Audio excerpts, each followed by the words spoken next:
So here we have two curves, y equal x squared and y equal 2x. What we're interested in now is to find not the area between any of these curves and the x-axis. Well, not explicitly.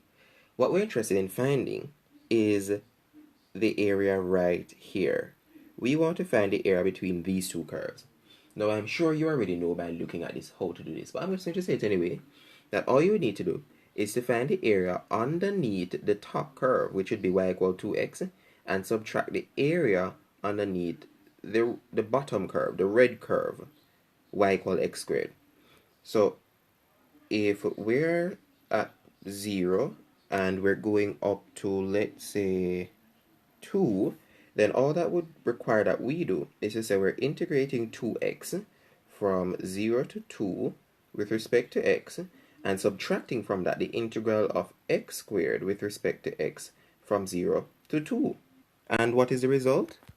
We get that we have x squared, which would be the integral of 2x from 0 to 2, and we're subtracting from that the integral of x squared itself, which would be x cubed over 3, again from 0 to 2, leaving us with what? 4 units squared minus 8 over 3 units squared, giving us that the area between these two curves is 4 over 3 units squared. So in other words, what we're finding out here is that this area here between these two curves is 4 over 3 units squared. So what this is suggesting to us is that to find the area between two curves, we need 3 pieces of information. The points of intersection, extremely important. We need to know where these two curves intersect. We need to also know the area under each curve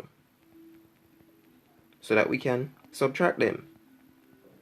And after that now, well, it's really 2 pieces of information, but 3 steps. So after we find the point of intersection and we find the area under each curve between these intersecting points, what do we do after that?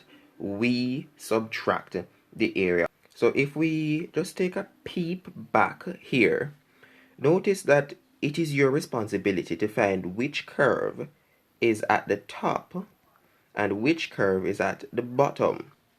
A trick I use for that, a trick I use to figure out which curve is at the top and which one is below, is after finding the point or the points of intersection, I pick a value. So let's say the points of intersection will be 3, 2, and 5, 1. Let's say those are the points of intersection. And we're integrating with respect to x. So the numbers that we're interested in would be 3 and 5. We're integrating from 3 to 5. So what I usually do is that I pick a number between 3 and 5, let's say 4, and I substitute it in both functions. And the one that gives me the higher number, that would be the higher function. That would be the function that has the greater area. So let's go ahead and see if we can apply these concepts to the following example. We want to find the area between the curve x squared minus 4x plus 7 and y equals 3x minus 5. You already know from CSET days how to find the point of intersection between two curves. So I'm going to say x squared minus 4x plus 7 is equal to 3x minus 5. Simplifying that gives me x squared minus 7x plus 12 equals 0, suggesting that our two x values would be, let's call them x1 and x2. x1 is equal to 4 and x2 is equal to 3. Now behind the scenes, I substituted 3.5 in both of these, and I found that this function between the points 3 and 4 would be higher than this function, x squared minus 4x plus 7. So that means that to find the area between these two curves, I would have to say it's the integral of 3x minus 5 with respect to x from 3 to 4 minus the integral of x squared minus 4x plus 7 with respect to x from 3 to 4. So let's evaluate and simplify. We have 3x squared over 2 minus 5x from 3 to 4 minus x cubed over 3 minus 2x squared plus 7x from 3 to 4.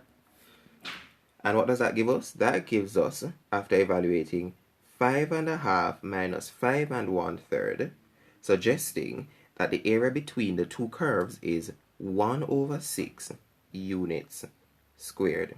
That is, the area between the curves y equal x squared minus 4x plus 7 and y equal 3x minus 5 would be 1 over 6 units squared.